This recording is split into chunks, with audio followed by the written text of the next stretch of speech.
Hi, everybody, and welcome to the Macabre Podcast Universe. It's the podcast that exists to prove people wrong when they say sequels are never better than the originals. And you heard us last week. We talked about Batman. And this week, we're talking about Batman again. Batman Returns. Yes. Why'd you say Batman again? Because Batman's in all the movies? That's not the title of the movie. Well, I was just saying Batman. It's just funny that you say the title is two words, and you don't use one of them when you're saying what movie we're talking about this week. Yes. Do you understand how that's confusing for me? Yeah. Okay. Here's the thing, folks. We moved, and if you listen to our last episode, you could probably hear, wow, they're in a different room. And hopefully you just thought that was exciting. But right now, we are currently in what we were hoping to be the room where we would just have our microphone set up all the time, and it would be easy setup, no worries. And we have a blanket draped over our heads, and it looks like we're camping. And a blanket's a blanket that smells weird. So I had to light a candle. It's under the blanket. We'll see what happens. Yeah, so, boy, this is a great time to plug our Patreon because we need some soundproofing in this room. So patreon.com/MICAHMCCAW. And hopefully after the last episode, maybe we got some screw it, we're just going to talk about comics fans jumping in. So welcome to the podcast. Let's dive right in. Okay. Let's talk about the first time we watched this movie. Okay. You go first. Oh, okay. It was a year or two ago when Blank Check was going through Tim Burton. And I saw this movie finally for the first time. Most definitely saw some of it as a kid on TV, but that was my first time. And this movie's bananas. It is bananas. The thing I said last night is I think that Batman 1, just Batman, is like Tim Burton directed a Batman movie. And then this movie is like Batman happens to be in a Tim Burton movie. Absolutely. Yeah. Yeah, the first time I saw this, I think, so we would have just watched the first movie whenever I saw that as a kid, rented or whatever. Okay. And then, you saw this as a kid, though, and your parents approved of it? Well, and then at some point, shortly thereafter, we watched Batman Returns, my dad and I, I'm sure. That is so, if you were a kid, that's just wild to me. Yeah. That's wild. No, it's very, very weird. Especially like with your childhood. Yeah. I don't know. Yeah, I totally watched it when I was a kid, though, and I loved it. Yeah. And then the second time I saw it was when we watched it together. And then the third time was last night. So I've only seen this movie 3 times, and I have bounced around so much on what I think about this movie. Because the first time I loved it. The second time I didn't really like it. Yeah. And this third time I'm like, I like it? Okay. I don't love it. And I think the first movie's like, I don't even think, the people who are arguing Batman Returns is better, I don't even understand that opinion. Yeah. But it's I think it's just cool because it's so balls to the walls, and it's so, it's just crazy. And I gotta respect and love a movie that just goes, yeah, you gotta. We're going crazy. You got some crazy characters that are hard not to love, but then you have a story that's just kind of blah. To me, right. It's just a little, it's very convoluted, and there's so little Batman. There is so little Batman. It is weird. It's weird how little Batman there is because, I mean, a lot of sequels, when they go to the second movie, they leave the story behind and they just focus on like the action. And this movie almost has like too much story and not enough action or something. I think this movie has like too many characters too. But I mean, definitely. Like comic books are just riddled with characters. So I mean, whatever. But geez, this movie's got a lot going on. It's got a lot going on. So let's dive right into it. It's directed by Tim Burton, and this will be the last of the Batman movies to be directed by him. As I mean, not to say everything right out front, but Warner Brothers got thousands of letters from parents after this movie, and they pretty much pushed Tim Burton out of making future movies. Okay, wait. Have we covered Tim Burton before? Last week, I think. I know, but other than that? No. I don't think we didn't really get the chance to dive into Burton. Well, yeah, so up to this point, he would have done. So he did PB's Big Adventure. Mm-hmm. Then he did Love it. Beetlejuice. Love it. Then he did Batman. Love it. Then Edward Scissorhands. Love it. And then Batman Returns. Uh-huh. So that's where we're at with Burton. I think shortly after, I think isn't Ed Wood pretty close to this as well? That sounds right. Yeah. Love it. Ed Wood is a great movie. It is. It's a great movie. I love that movie. Depp's best performance. It's great. Yeah. Do you have any more that you want to contribute just such about a big him? guy. Not to spend a moment on his career. I don't know. Like he's one of the biggest influences in my life as an artist. My art doesn't look anything like his, but yeah, growing up as a kid, I when I was very young, I saw Nightmare Before Christmas and never knew what it was. And years and years and years went by, and I was just like, what is this movie where this guy and this girl are on top of a hill and the moon is behind them? It took me years, and then I would just rent movies from Blockbuster thinking that that's the one. Uh-huh. And finally I rented the right one. The world is in harmony again when I found that. And that's when I was like, okay, this Tim Burton guy. Yeah. But yeah, he's just one of the most interesting filmmakers to me because it really feels like Disney gave him the keys to the kingdom right out of the gate. And it's very odd to me that they would. Well, and something you and I have talked a lot, because we talk about Burton all the time. Off mic, folks, we've spent hours talking about Tim Burton. It's a big macaw conversation piece. Because he's a very interesting person because he is so creative and he is so out there. But he is so mainstream. Yeah. And he has been, I think his movies all have this air of like, I'm an outsider and nobody understands me. But the funny thing about Burton is like, yes, you're an outsider, nobody understands you. But after Batman, like everyone understands you and you're one of like thousands, maybe even millions of people's favorite directors. So you're not really and I want an to clarify outsider anymore. Yes. I want to clarify. I know he didn't direct Nightmare Before Christmas. So no one tell me that. I know that. Yeah. But it is his movie. But yeah, I think I agree with you with that. I think he was the voice of the outsider because his childhood, teenage years, young adult life he was the nerd, and nerd was not cool at the time that he was a nerd, and he liked weird gothic dark things. But it's like the world was ready for him when he was ready to start making things professionally. Right. Rather than him struggle for a really long time. I mean, I know he's a hard worker. We're not saying that. But like his biggest bombs are movies where they let him do anything he wants. Yeah. Which is funny because he's one of the most unique voices in anything he does. Right. But like he makes some big stinkers. Yes.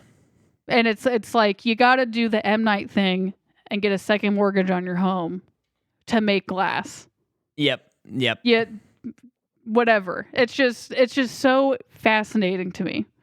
It's really wild. Yeah, I mean, I think although he did do Big Eyes, which was a low budget movie, I do think that people need to. I mean, Disney needs to stop being like, here's $200 million to make Dumbo or something. Yeah. Like, no, I know. No more of those. It's interesting too because this Batman's, we've talked about it last week too. Like this is like the template for like most superhero things now. Yeah. Because this movie's old, and so he is a franchise guy. Like he started the franchise thing, but it's almost like stop giving him franchises. Don't give him live action Dumbo. Don't give him Miss Peregrines. Like, I mean, it makes sense. It really does make sense that he would direct them. It does. It does. Yeah. But it's like it's enough is enough. it kind of is, and it's just like it's so weird. I think about it. I spend so much of my life thinking about it. Yeah. Well, I just feel like it's still that narrative of like he is the outsider, and I just don't think he is. Yeah. And that's okay. Yeah. It would almost be interesting if he made a movie that was about someone who is no longer the outsider that wants to still be one or something. You know? Yeah, that'd be interesting. Because I think there's almost like an identity crisis in his work nowadays. But having said that, though, for those of you who might think we are like, oh, we only like pre-2005 Burton or something like that. That's not true. I actually found when we went through his filmography that for the most part, I like almost all of his movies. I mean, Alice in Wonderland is one of the worst movies I've ever seen. I hate it with a passion. Yeah. But other than that, it's like, and Dark Shadows is a big woof. Yeah. But most of the other movies I could still watch. Yeah.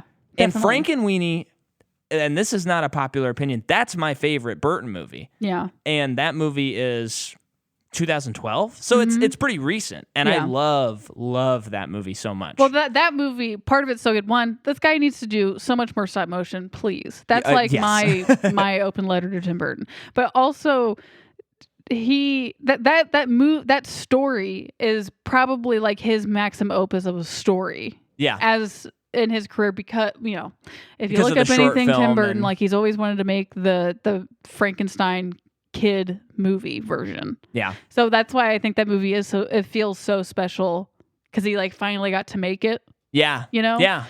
So because I love that movie too. I think it's great. It's so good. But I was gonna say something else about him. Well, yeah. I don't know. He's interesting, and I mean, I will always from here on out, I will always buy a ticket to one of his movies and go see it just to see what it is. I'm going to do that every time. Yeah, I think I was just going to say, it reminded me of when we were watching a lot of M. Night at one point, because you and I were like, we need to find out if he's good, if he's actually bad. Because that was the narrative. That was the narrative. At the time and we did I that. think we had seen Split. So it's like, okay, we got to go down the M. Night road a little bit, because Split was nuts. And then it was a lot of rewatching for us. And we're like, no, he's great. He's always been great. He just has some stinkers. Yeah. And the stinkers are like a period of time. But it was still, we found that actually, like in hindsight, some of his movies, like Lady in the Water and The Village, that have kind of got a bad rap, are actually pretty good. Mm-hmm. I mean, The Lady in the Water, I think you can argue that's a bad movie, and I'd accept that. But I love it because he made it all up. He's not basing it on anything. Yeah. I'm sorry. Yeah. I'm cutting you off. But The Village is like, I think people need to... And I think people are coming around to that movie again, because it's actually really cool and really good. It has issues, but who makes a perfect movie? Nobody. I know. So I think after going through some of his stuff and then thinking about Tim Burton so much, they just have very similar careers to me. They do, yeah. In that way. Well, especially with the public perception of them. Yeah. I would say. Yeah. And they're both outsiders, no matter what. Yeah. No, I'm kidding. So let's talk about the screenplay. The screenplay is by Daniel Waters, and that is different than Batman. And then the story is by Daniel Waters and Sam Hamm. So Sam Hamm, we talked about last week a little bit. He did the screenplay for Batman, and he had a script, and Burton was like, I'm not digging this too much. So he gives it to Daniel Waters, who wrote Heathers, and Burton really liked Heathers. Okay. So he was like, let's get your take on this. Okay. And then he kind of, edited it. Cool. And changed a lot. Okay. Okay. The cinematography is by Steven Szapski, who did a famously amazing bad movie that you gotta watch, Vampire's Kiss, starring Nicolas Cage. He also did Edward Scissorhands, Ed Wood, and he did Blades of Glory. So, very good cinematographer. And again, folks, if you walk away from anything from this episode, let it be watch Vampire's Kiss on a night when you want to watch a crazy movie. Yes. The movie comes out June 19th, 1992. So it was a summer movie. Okay. It had a budget of $80 million. And domestically, it makes $162.8 million. And worldwide, it makes $266.8. So it almost makes half as much as Batman. Interesting. Or it makes a little over, it makes like 60% of what Batman made. Yeah. So it didn't make more, which is what you would want. Yeah, and the opening weekend was huge. So I think a lot of it was word of mouth. Yep. And a lot of reviewers were not like crazy about it. Okay. And I think you did have, all of a sudden you have like this family element of the movie that you threw out the window when Catwoman started licking herself. Yeah.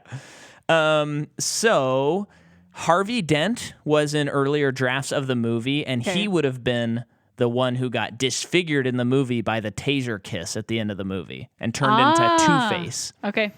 Max Schreck was going to be the golden boy brother of Penguin. So later in the movie, Penguin was going to find out that Max Schreck was his brother. Interesting. Whom his parents always loved, Yes. and yet they rejected Penguin. I like that. Which I think may have tied together the movie a little bit more.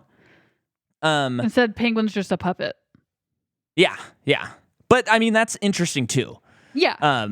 So Penguin, I just wanted to know, his origin in the comics is not this origin. So it's a pretty different origin. It sounds like in the comics, I think he grows up fatherless, and he like really loves his mom, and his mom eventually dies, and he's like always studying birds, and eventually becomes the crime boss, the Penguin. Simple as that.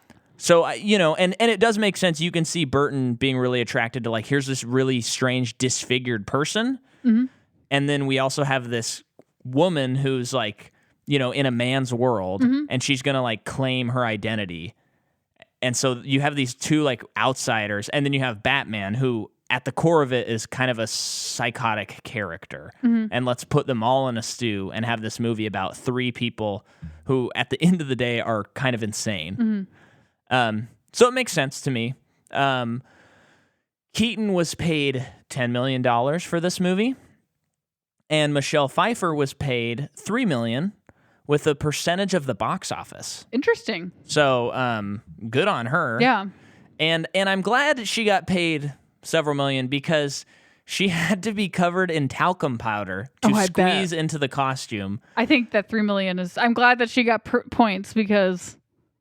That's not enough for how much she was in the movie.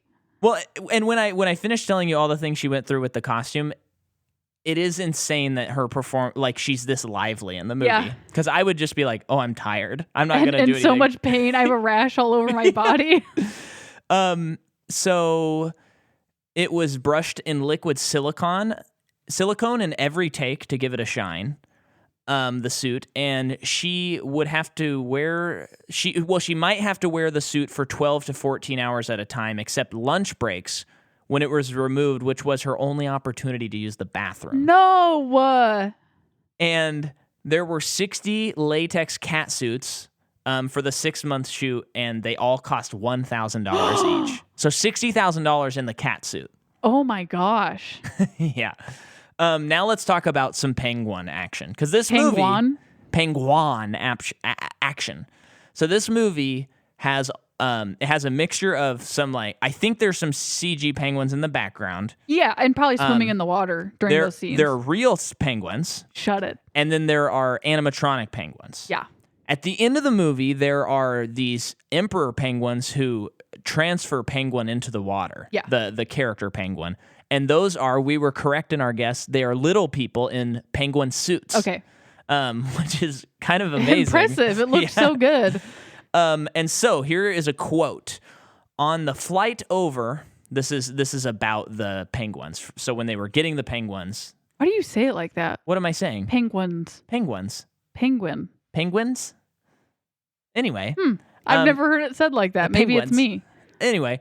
On the flight over, the plane was refrigerated down to 45 degrees. In Hollywood, they were given a refrigerated trailer, their own swimming pool, half a ton of ice each day, and they had fresh fish delivered daily straight from the docks.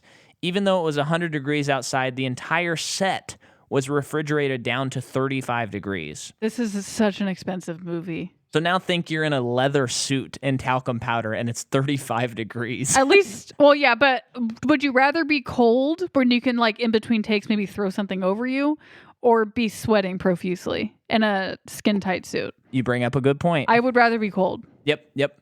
And so this movie was nominated for Best Visual Effects and Best Makeup. Yeah. Tracks. Love it. Keaton asked that many of his lines get cut.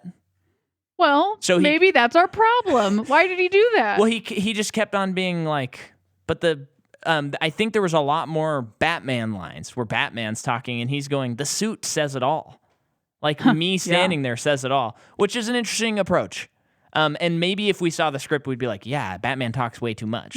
And I think there was some Bruce Wayne stuff where he's like, I think he just wanted to sit in the melodrama of the movie and just try and act with his face. Well, he tries. He does it. I think I might be disagreeing with you when we get there. Okay. So I'm excited about that. the bird that flew in that Michelle Pfeiffer grabs and puts in her mouth, that's all real. Shut up. How is that okay? I don't know. And it really flew out. And no one from PETA has still seen it. No one's seen it. Burton said there was like a few years ago, there was like a 25-year retrospect on the movie. And Burton said like a lot of people still think that that's a CG shot. But he said she just did it. And then Michelle Pfeiffer said, I did it before I thought about how I could probably get like a disease or something. I mean, that you'd have to just do it. And she's just holding it in her mouth. That's wild. Yeah. She did so much for this movie and she only got paid $3 million. She put a bird in her mouth. She should have made more money than that. That doesn't track for me though. Like she's new to the series and she's also the only girl character. Yeah. And she gets paid $3 million. But I think $3 million is a lot of money. I hope she ended up with like $12 million with all the percentage. Probably not because the movie didn't do. I don't know. I mean, it profited, but it tracks to me, especially because I can't remember who it was, but someone else was cast as Catwoman already, and then she came on late to the project because that person got pregnant. I can't remember. It's a famous actress. That's crazy. I mean, like you can't even fake being pregnant in this. With no, what you had to wear. Yeah. No. So it's kind of like, and I don't know where she was in her career. I don't know a lot about Michelle Pfeiffer, but that I mean, $3 million. I'd do it. I'd do it for $3 million. I'd get in that latex suit. I guess I'm just curious. Go ahead. And so, yes, I already told you that Warner Brothers received thousands of letters saying that the movie was too scary for children, and that leads to what we'll talk about next week, Batman Forever being a much more tame movie, and cartoony and family fun. And then I have this quote from Roger Ebert, Jordan. I'm listening. And I want to know if you agree with this, because I thought this was really interesting. He said, quote, "I give this movie a negative review, and yet I don't think it's a bad movie. It's more misguided, made with great creativity, but denying us what we more or less deserve from a Batman story. No matter how hard you try, superheroes and film noir don't go together. The very essence of noir is that there are no more heroes." So is he just not a fan of Batman at all? Because it's kind of his thing.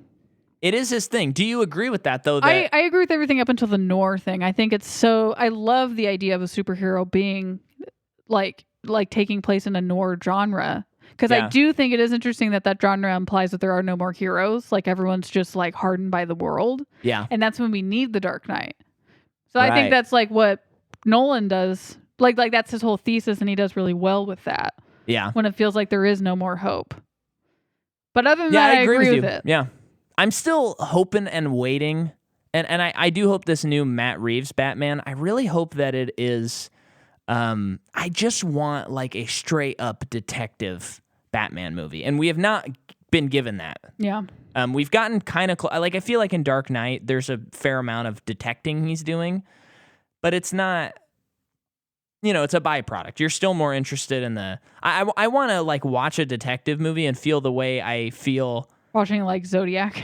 Yeah, Zodiac and Knives Out, and then add Batman. That's what I want to see in a Batman movie. That would be just really interesting. Yeah. Or maybe. Like The Long Halloween. I mean, remember that's a great comic book.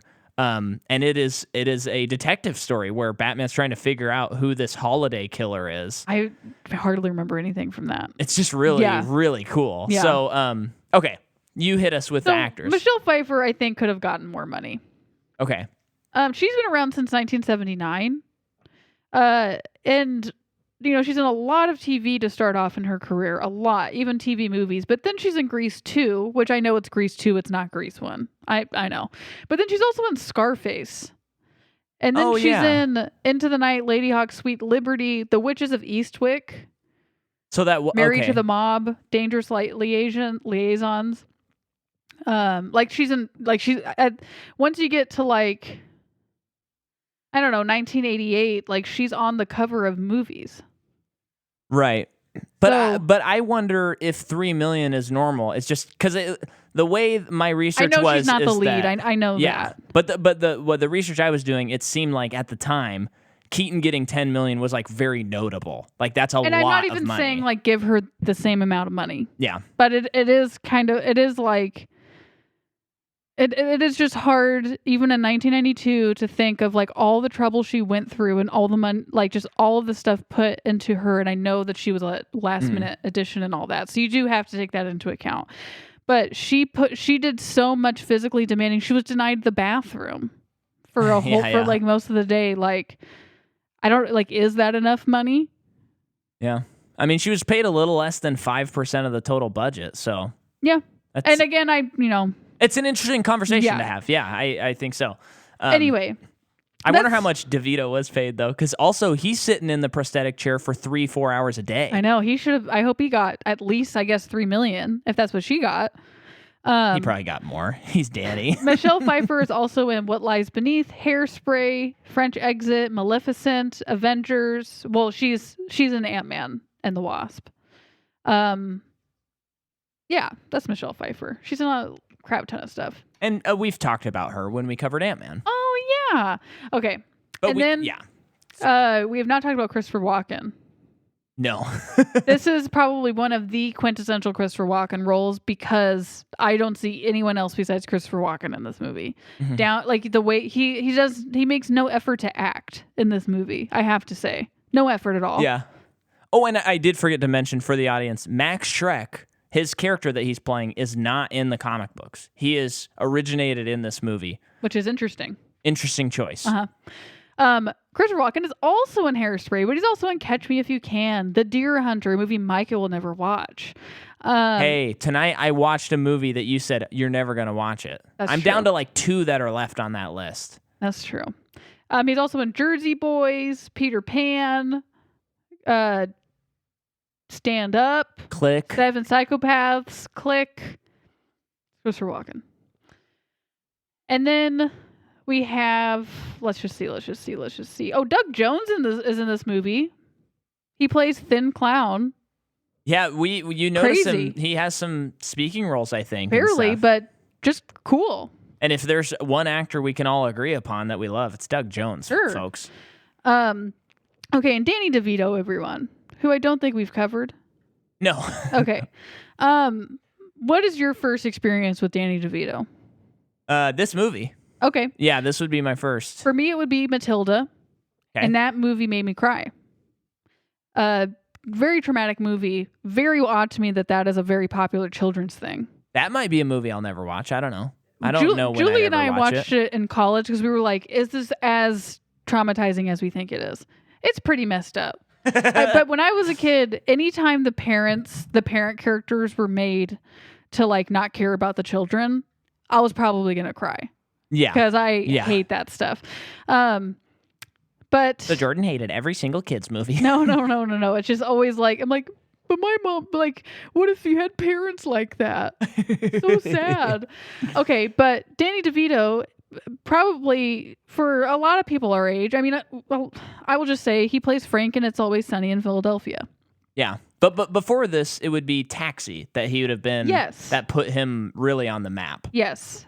He's got like 100 he's got so many credits. It's nutso. He's in Twins with Arnold Schwarzenegger. Mm-hmm. He is. But Taxi's where he's got to start.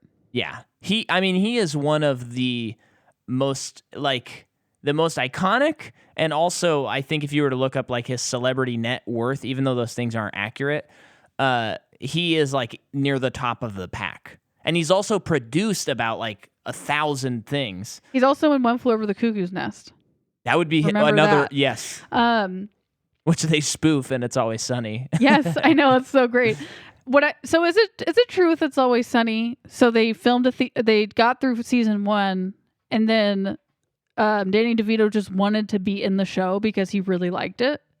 I had heard that his kids saw the first season and told him you should be in the show. And it just seems like the gang were like, okay. Well, why would you say no? And I think that's what they thought was, why would you say no to having Danny DeVito be a regular in your show? And now he's been in like 13 or 14 seasons. He's been in every season besides the first season. Yeah.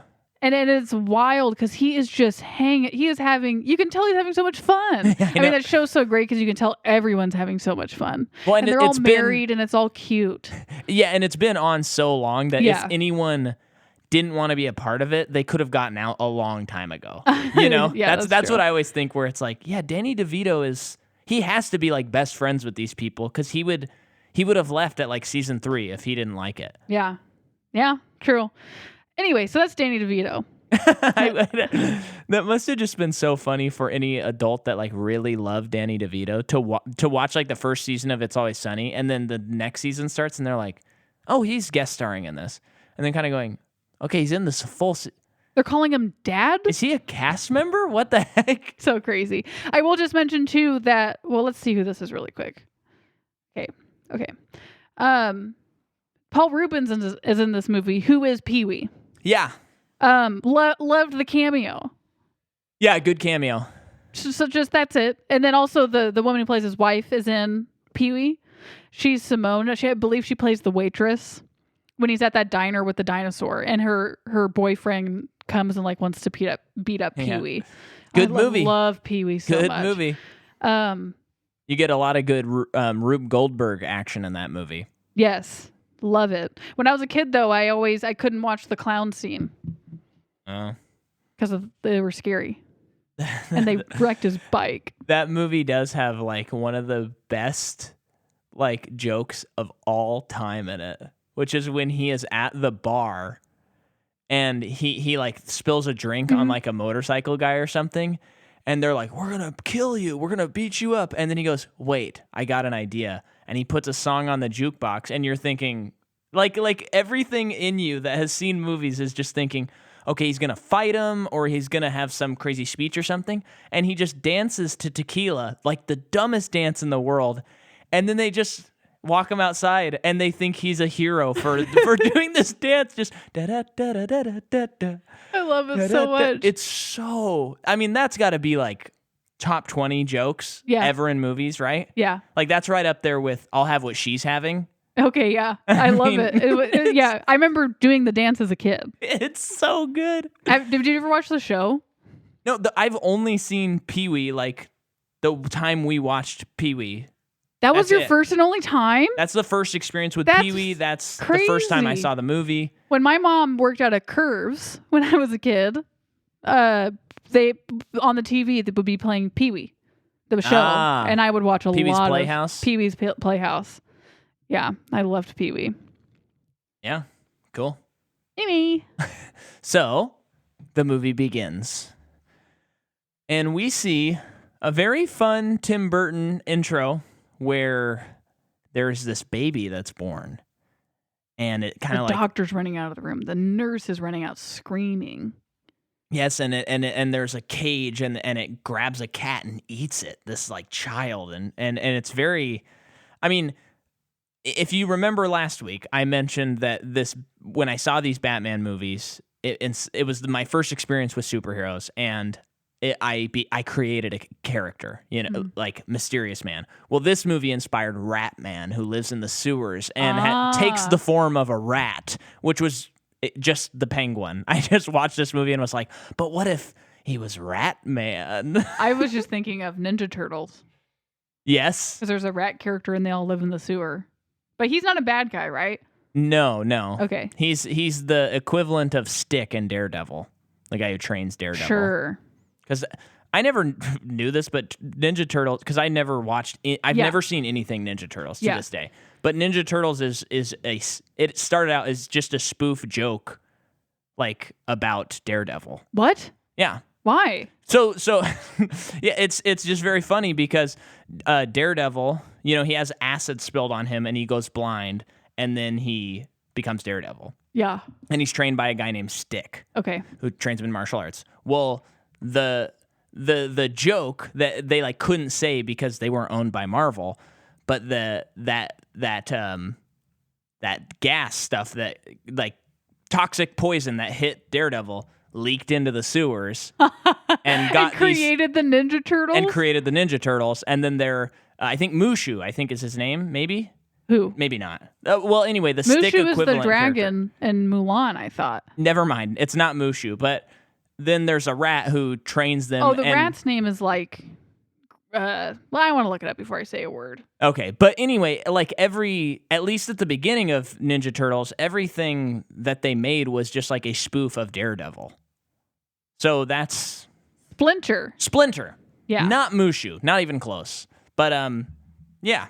It's kind of funny because they've gotten so far past that, and there are people who've grown up with Ninja Turtles who didn't grow up with Daredevil, that it's like people forget that that's what it came from. It's like a joke about. I did not know that. That's hilarious. I know, isn't that funny? Yeah. It's pretty clever, too. I like that. And a joke has made so much money. I know. And it's made so many children happy.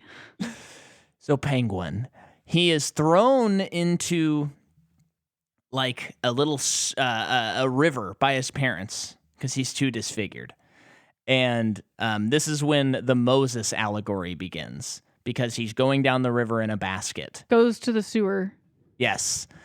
And he's like under the zoo, which is this old abandoned zoo. That penguins still live, like actual penguins live in. And there's something really scary in movies, just having a location that is typically full of a lot of people and life, and then it's just not used anymore. It just feels so haunted. Yeah, it just feels wrong. Mm-hmm. So it's a very cool location. Yeah. And then we get introduced to Max Schreck. Yeah. He comes out of an outhouse with All-Star playing, and he starts... Oh, wait. Close, though. No, but please. Christopher Walken's makeup is so bad. I think he looks awful, and he just acts terribly in this movie.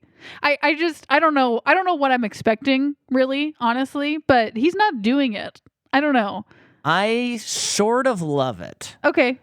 But I think it was just irritating to me. It's weird. It's very weird. And it's very funny because they have his son, who's a character that doesn't need to be in this movie. That could have cleared things up a little bit more. Yeah. But his son does like a Christopher Walken accent to make it seem like he's his son, but he doesn't sound like Christopher Walken. So it kind of sounds like it's very weird. Uh-huh. It sounds so weird, and it's like, what is happening? Yeah. And so this Max Schreck fellow, he wants to build this power plant where he's going to basically steal energy from Gotham City.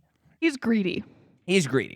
But we're getting there. I think it's the day before Christmas or something like that, and they're lighting... It's the Christmas tree lighting day. Lighting the Christmas tree, and then all of a sudden, this huge present comes out, and all these jokers come out, and they start... So like circus freaks. Yes. I think what they would call them. Yes. Because Penguin was raised in the circus. Yeah. But or really, he's raised in the zoo. I don't know how the circus has anything to do with it. When Bruce is investigating Oswald, he's going through newspapers, and there's like headlines about... that. Yes, you're right. So he does get raised by the circus, because he's what you would call a circus freak. But I just don't think that's appropriate anymore. To say that. Oh, okay. Okay. But so all these clowns come out. They're having so much fun. I love the skeleton head ones.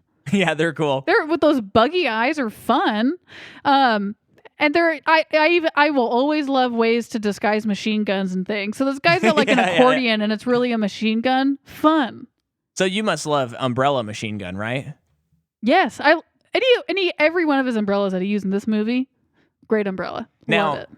My favorite, not to jump too far ahead, but my favorite scene in the entire movie is when Penguin grabs an umbrella and just pops into a scene where Batman and Catwoman are fighting, and he says, "Long dart," and throws his umbrella. And I just wish that I think this movie would be 10 out of 10 for me if Penguin announced whatever he was doing like that before he did it every time. Oh, we laughed so hard at that part. It was so good. Yeah, it brought me back into the movie for a couple minutes. Yeah. But so they're wreaking havoc. Can't really remember how it ends. I mean, Batman shows up. Well, right before this, we're introduced to Selina. Yes. And she's the secretary of Schreck. And she's such a square. Well, she's just trying. She doesn't physically, she is shown to be a woman who doesn't have everything together, but she is working really hard. Yeah. But there are jokes she's made. Forgetful. Well, there's like even jokes made where she like it's insinuated that she doesn't try very hard and try hard enough in her appearance, and no one cares about her because she's a woman. Mm-hmm. So then she almost gets kidnapped or hurt by one of these ghoul people, and Batman saves her. Yes. She steals the taser. Yes. Then Batman stops stuff. Mm-hmm. But what happens? Well, one thing I just got to point out. Sure. When they turn on the bat symbol, that's maybe the coolest part of the movie. And it like reflects through his mansion. And then he stands up and just looks outside. Pretty iconic. Pretty cool. And that's where you make your 10 million with that look. And I got to say, it is, we are like, this is first act, but it's been like, this is the first time we're finally seeing Batman. Yeah. And a lot of movie has happened. It's been like 15 minutes. Yeah, a lot. And no Batman whatsoever. Yeah. So, Batman just fuses everything. And then what happens after that? We watched this movie last night and I'm already forgetting about it. No. So, then we have like the 20-minute Catwoman segment of the movie. So This is when Selina goes back to well, we should mention the apartment thing because I do think that's interesting. Go ahead. So she goes home. She's safe. Batman saves her. She's in her apartment. It's all pink. She's got stuffed animals. She's very you would think based on her decor and everything that maybe she's just a little like immature. Yeah. Or like you said, like spacey and all that stuff. She has cats that just seems like she'll just take in any cat that comes comes through her window. A lot of cat puns in this movie, folks. Puns galore. Yeah. All over this movie. Which, you know what? If you're gonna have a girl dressed in leather pretending she's a cat, you may as well have some cat puns. I guess. But yeah, so it's always so funny to me, and we talked about this when we were watching it, like when a character is supposed to be a very average person and they show like where they live. I think this is actually not as bad as what I'm about to say, like her apartment. But it is always funny where it's like her apartment isn't that bad. Right. And it's not that gross. I mean, it's stylized because it's a Burton movie, but it's just whenever I watch a movie and it's just an average Joe family and they're still in this house that I'll never be able to afford, I can't relate to any of the problems they're going through because they're doing fine. Yeah. It's weird, and especially in like a New York adjacent thing, and just like seeing how huge her apartment is and stuff and going, our apartment in Medford where rent is way cheaper than Gotham City looks like trash compared to this place. Yeah, it's just always funny. But I would say for this movie, it's like, who cares? Because it's Tim Burton movie. Yeah, it's highly stylized, whatever. She can afford a neon sign. I mean, she's rolling in the dough. Yeah. But she realizes she has to go back to the office. Yeah. Goes back. Schreck is there. Earlier, she forgot his notes for his speech, so he's already pissed, but she's trying to get things together. She gets into some files that she wasn't supposed to get into. Mm-hmm. Schreck doesn't like her. She's not working out. No. He threatens her. I think her acting's incredible. Yeah. And I'm not a huge Michelle Pfeiffer person, but she's great in this movie. She is... the second time we watched it, I was like, what are people talking about on her performance being so good? And this time I was like, she's really locked in. She's so like, good. I really think that her and Danny DeVito are just like bringing an incredible performance. And they are really like, this is a comic book movie. I'm going to play it like it's wild and crazy. And they're just going for it. It's zany galore. Yeah. One thing I want to mention about her, I don't remember what I was going to say. I remember.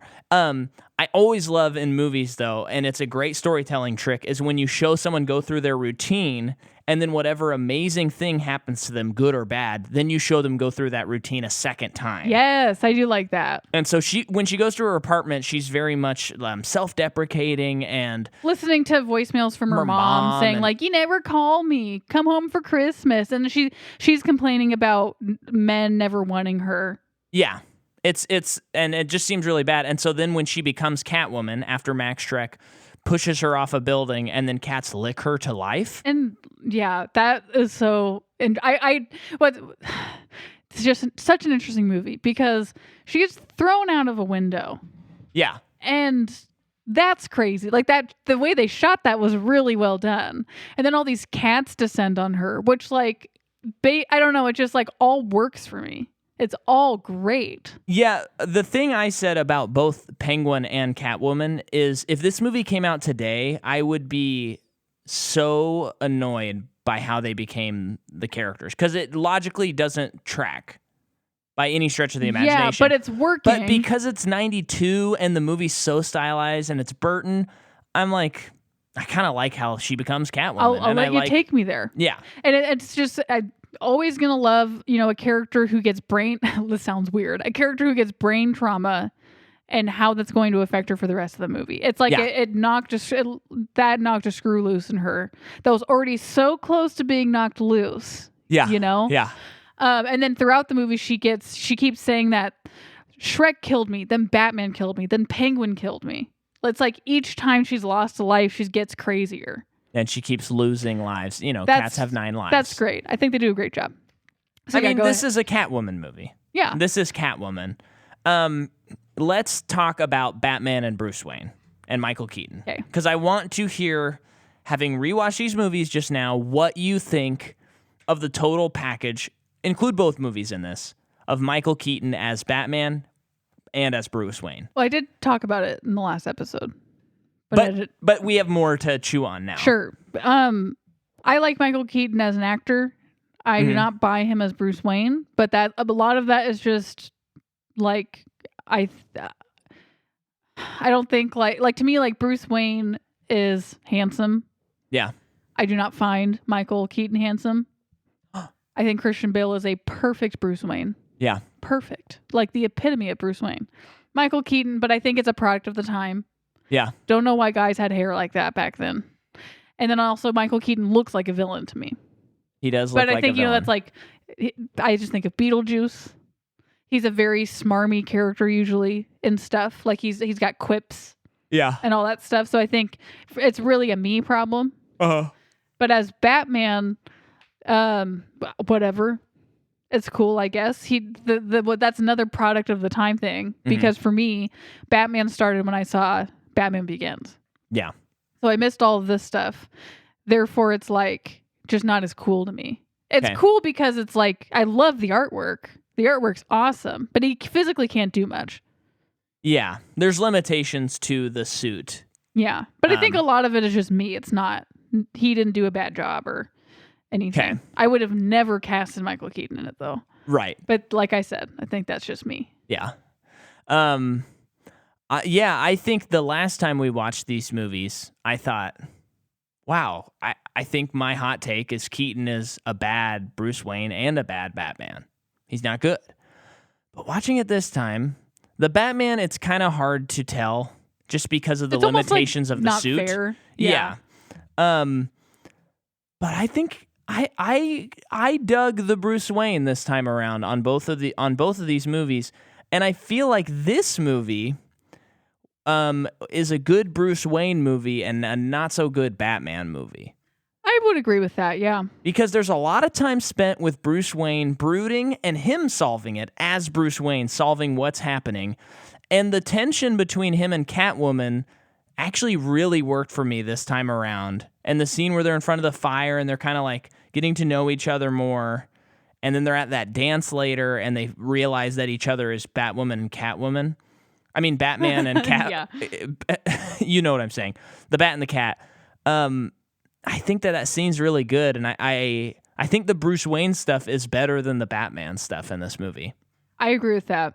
I think all the Catwoman stuff is just like, to me, it's just, and again, this is an opinion. It's not like, I don't think anything was like done poorly. Yeah. But to me, it's just like, okay, yeah, you're a girl, you're a guy, you're the main girl, you're the main guy. You gotta have sexual tension.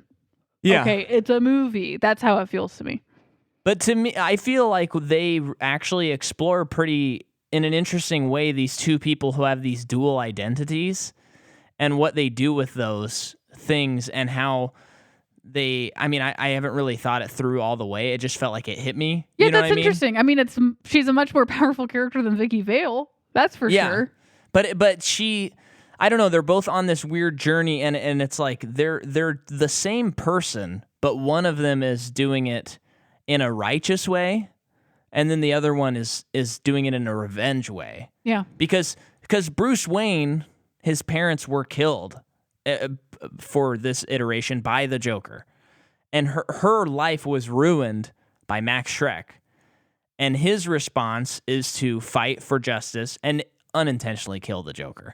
But he did not intend to kill the Joker and to like bring law and order. And her response is revenge. And when you pit those two up against each other, and they also have to fight a different villain together, that's interesting. That is interesting. Well, I guess they don't fight it together because she's helping the Penguin at one point in the movie. But yeah, she just wants to get to Max Schreck. She's neither good nor bad character. She's doing things legally. Yeah, obviously, but she's it's like Penguin bad, Batman good, Catwoman in between, right down the middle. Yeah. Okay, so there is a Max Schreck or Penguin stages this baby getting stolen and stages that he saved the baby. The mayor's baby, I believe. Oh, was it? I think so. I don't know that they said. But maybe you're right. Well, that guy was giving a speech, and I think he was the mayor. Oh, I thought it was just a bystander standing beside the mayor. Anyway, no, he's giving really a speech, and he goes to his wife, and he's like, "My wife and son." Oh, okay. You're right. It's the mayor. So then he gets Max Schreck's attention, and he's basically saying, "I've been down there for so long, and I want to be up here now." And I want the whole thing was for that reason, and then to also be like, I deserve to know who my parents are. Yes. So he says, whatever you flush, we put on our mantle. So I know all of your deep dark secrets, Max. So he's blackmailing Max Schreck. I love that scene. Yeah, it's a great scene. And so now Penguin is Schreck wants to make the Penguin the mayor because the current mayor is not allowing him to get his power plant done. And if he has a puppet in office, then he can do what he wants. So they're pitted against each other. I like that story. That's interesting. There's some weird, like Penguin is like sexually intense. But sexual. I mean, he's horny. You can just say that. Yeah, he is. He's no good. He's no good. So you're jumping to he finds his parents. Let's get to that first. Yeah. He finds his parents. They're dead. He has that moment where he announces to everyone, "My name is Oswald Cobblepot." Yeah. Great name. Come on. That is such a great comic book name. So it's like he like, this is who I am. I am a man, and then I think Schreck uses all of that publicity to get him to get people to like him, like he is a man of the people. Yeah. But then the scene when he's eating the fish, I have a really hard time looking at the screen. Yeah, and he's making weird, like very gross sexual comments. I mean, obviously the movie is not siding with him, so I don't think this is like, oh, this movie should be like stricken from the record of movies or something like that. No, I think it's just like, ew. But it really makes my skin whenever he says something it gross. Almost shows that, like, what's funny is he's been around people, but he's been around what people might think of undesirable people, like circus weirdos. So now he's integrating into normal society, and I think it just shows that he's not part of it. Yeah, it's yeah. Yeah. And so then Catwoman talks to him, and she's like, "I got to get rid of this Batman character. Let's team up." And there's a crazy scene. A wild scene. It just feels like they really were like, "Danny, we need you to be horny in this movie. Go for it, buddy. Action." And then just Michelle Pfeiffer, what she has to do is just... She has to lick her leather suit and wipe it on herself like a cat, which that's an image that may never leave my head, and I wish it would. It's weird. This is. I mean, I remember the first time we were watching it too, but this again, that's where the movie loses me. Yeah, and I'm just like, oh, okay, when is this over? Yeah. I mean, yeah. The especially when we get later into the movie. I mean, there's a lot of stuff in between, but it's like, what are we What's gonna so do? convoluted too? You like It's convoluted. I think this time around I understood the plot a lot more, and I kind of actually enjoyed the plot. But the climax of the movie is just kind of whatever. I think you got too many cooks. You got too many cooks because the whole like ending of Penguin is really unsatisfactory to me. Yeah. Because he's cast out again by society. And so he goes, okay, here's what we're going to do. We're going to kill all the firstborns of Gotham City. Mm-hmm. And that's when we have the scene where Batman and Catwoman discover that they are Batman and Catwoman, Bruce Wayne and Selena Kyle. And then he sends out an army of penguins that have rockets strapped to them to kill everyone. And then sort of inexplicably, Batman just like hacks into the radio signal. He's got a red button. I don't know. Yeah, it's kind of like poorly directed action and scripted action because they're just kind of like, here's a problem and also here's a solution. But it's not like in The Dark Knight where they go, there's that map that he uses where he uses cell signals. Yeah. And it creates a map. Like a frequency. Yeah, and it's like set up at the beginning, like in the middle of the movie, and then they use it at the end, and you're tracking. You build up to it. But in this, it's like just Alfred just hacks into the radio and just jams it, and it doesn't really. It's very simple.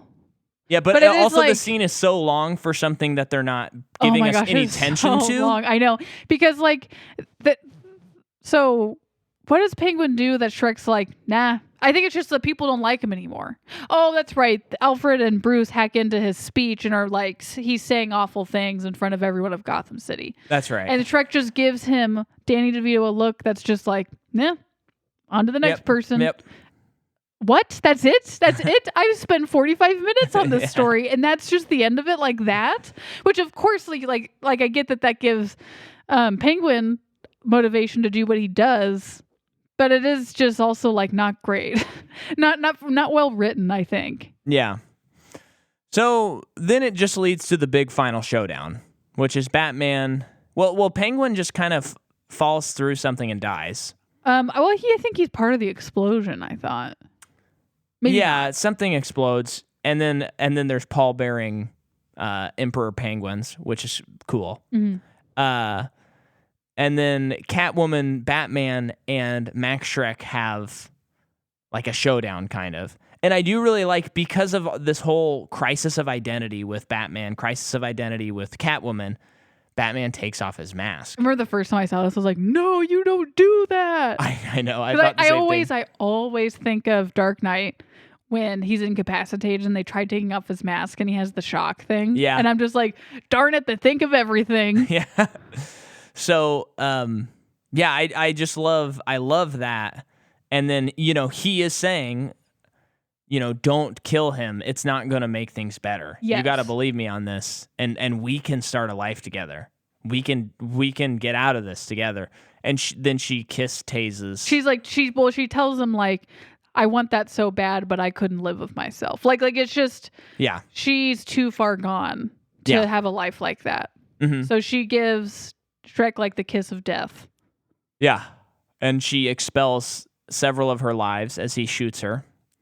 And then he's dead. Mm. And there's a cool kind of Indiana Jones looking burned corpse of him, which I love. And then Batman can't find Catwoman. She's find gone. Her. But then the last shot of the movie is the bat signal and Catwoman looking toward it. And that's the movie. I feel like we skipped over so much. Yeah, I'm sorry. No, I'm not. No, like with a lot of the movies we cover, sometimes you just have to talk about the themes and the characters. No, I know. Yeah. But one thing that's interesting is after this movie came out, they were like, okay, let's do it. Let's make a Catwoman movie. Let's go. And they greenlit a Catwoman movie. And then eventually it kind of gets in development hell. Oh, so at that point, Michelle's just like, nah. No, I think she always wanted to do it. Oh. And then Ashley Judd gets on board, and she's going to be Catwoman. That's weird. And then it becomes the 2004 Halle Berry movie, Catwoman. So that movie was greenlit in 1992. That's crazy. I think, or maybe 93. They'll but never not be interesting about movies. I know. And it is always weird being people who are not in the industry. Like, how does development hell for movies work? Yeah. You know, like when I hear that Scorsese has a hard time making a movie, I'm like, that I don't understand that. That doesn't compute. I don't get how that's possible. But he does. Steven Spielberg has a hard time making movies sometimes. And it's like, no? Yeah. What are you talking about? But, yeah, so, I mean, I almost feel like we might have to do a bonus series at some point where we cover the spin-off villain movies from Batman. But maybe that'd be in the future somewhere. So that would be like Catwoman and Joker. Huh. But you really want to do Joker? I don't want to do Joker. I just am obsessed with doing this show as succinct as possible. And you mean thoroughly? Thoroughly, yes, thoroughly. And it is interesting though to have a superhero and have two movies that are about, you know, I guess Catwoman's not really a villain. It's strange. It's strange the legacy of Batman and his place in film history is very odd. Mm-hmm. We're obsessed with making movies about it ever since these movies. Yeah. We're obsessed with it. We can't stop doing it. And well, how long was the gap between the last one of this run and then the Dark Knight stuff? It was a while in between those. Well, right now we're in 92 and there's 2 movies left. But do these 2 movies come like pretty quick after? I think so. Actually, well, I could look it up right now while you cover for me as I look. Well, it's like if it's true that there was quite a long break, we had a nice hiatus that by the time Nolan gets it, it makes sense that they're going to reboot it. Right. So because now it's just like, calm your jets. We are obsessed with it. It's actually pretty constant. Okay. So because we have 95 as Batman Forever, and then 97 as Batman and Robin, and then Batman Begins, I think, is 96. No, it's not. I'm sorry. It's 2005. I meant to say 2006, but it's 2005. So it is less than 10 years after the last That's still Batman a long movie. time, though. Think about that's still a good chunk of time. Yeah. I mean, because it has been a pretty steady flow. Because The Dark Knight Rises 2012. Uh-huh. And then I think Batman v Superman 2015. So that's only 3 years. Yeah. And then we've had Batman since.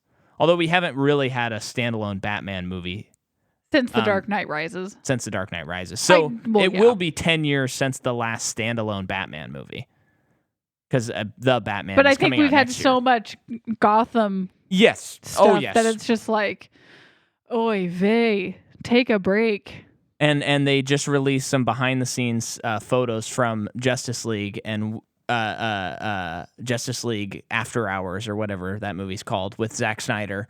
Justice League featuring Zack Snyder, and boy, that is going to be a rough movie. Mm-hmm. I think it's going to be worse than Justice League theatrical. It's just it's a doomed franchise. It really is. Well, I mean, like with exceptions, of course, but it's just if you think about the average of all of these Batman movies, I feel like the average isn't that high. Well, of the DC EU Batman. Yes. Oh, yeah. I think. No, I'm talking about even what we're covering. I'm not saying these movies are bad, like the Tim Burton ones, but the next 2, I've seen the George Clooney one. It's been a really long time. Yeah. Like I don't remember anything. Those 2, my expectations are basically non-existent. Yeah. And then we got the Nolan ones, which are classics for our like they're just now classics. We're 5 of 9 so far batting average, or 5 of 7 batting average. That are good. Yeah. Up to what you're talking about. Okay. So then you have those, but then you get to the DC universe, which makes it like 5 out of if you're just including the movies he's in. And then I'm including Joker in that because it's just all of this Gotham stuff that we're obsessed with, and maybe it is kind of like the bad ones. Just I have a hard time like overlooking the bad ones. Yeah. To focus on the good ones. What's really funny though is you actually have never seen a movie with Batfleck. Yeah. You've only seen the one scene in Suicide Squad that he's in, which doesn't count as a Batman movie by any stretch of the imagination. You've just heard me rant about the movies. Not just you. I've heard like the world ranted out. Yes. Bad flick. Yeah. I guess it is just when I do think about it all, it's like, no, it's not all actually that bad. I think it's just such fatigue. And when you get so fatigued, I mean, was me with Marvel. Yeah. Where you get so fatigued on it, all you can think about are the bad ones. Yeah. But and now it's hard to remember the good ones. Now we're back on. And folks, I mean, we're just doing a little extra here. WandaVision is so good. It's so good. Do we even need to tell them? But by now it'll be all over, and we'll be on to and everyone's seen it. Winter Soldier or Falcon and Winter Soldier, which I'm very excited about. But I think WandaVision. I will watch that, but I don't care about it very much. But that's the Marvel thing. Well, that's the classic Marvel what's thing. funny is that's what you said before WandaVision. You were I know, just like, I know. Whatever. Well, and then I saw a just trailer for doing WandaVision, and I was like, dang it. Have you watched the Winter Soldier? No. Because when you were talking about Loki, I was just like, I'm getting into that mindset again where it's just like, calm down. I don't have the energy. Yeah. And then I watched the Loki trailer, and I'm like, can't wait. That's I know. great. I have totally just come to finally back to like myself in 2001 when I saw Spider-Man, and I was like, whatever this company is, I want to be a part of it and see everything. And I am totally coming back around to that where I'm just like, just give me more Marvel. I just want more Marvel all the time. And I'm reading the comic books all the time, and I just love it so much. But I don't overlook the issues. And I'm not. I think I have a hard time not fixating on them. It's all a me problem. That's okay. What I'm getting from this episode. But if you go back and listen to our Marvel episodes, you're pretty positive on most of them. I know. Yeah, I think you're great at reviewing Marvel. But yeah. So folks, next week we're gonna be covering Batman Forever, and that's Val Kilmer, right? I don't know. I think so. I think that one's Val Kilmer, Tommy Lee Jones, Jim Carrey. Oh, okay. I remember seeing Jim Carrey as that Riddler. And then, of course, next week, we're going to announce what series we're going to do in between this Batman and Nolan's Batman. So you're going to want to stick around for that. But thank you for listening. This month on Patreon, we're covering Zoolander 2. And I will have released like some more music on Patreon and some music videos and stuff on Patreon. Please sign up, patreon.com/MICAHMCCAW, and help us get this room soundproof because this was an uncomfortable episode physically. My back hurts. All right, we're going to see you next week. Thanks for listening. Bye. Micah Jordan. Leather.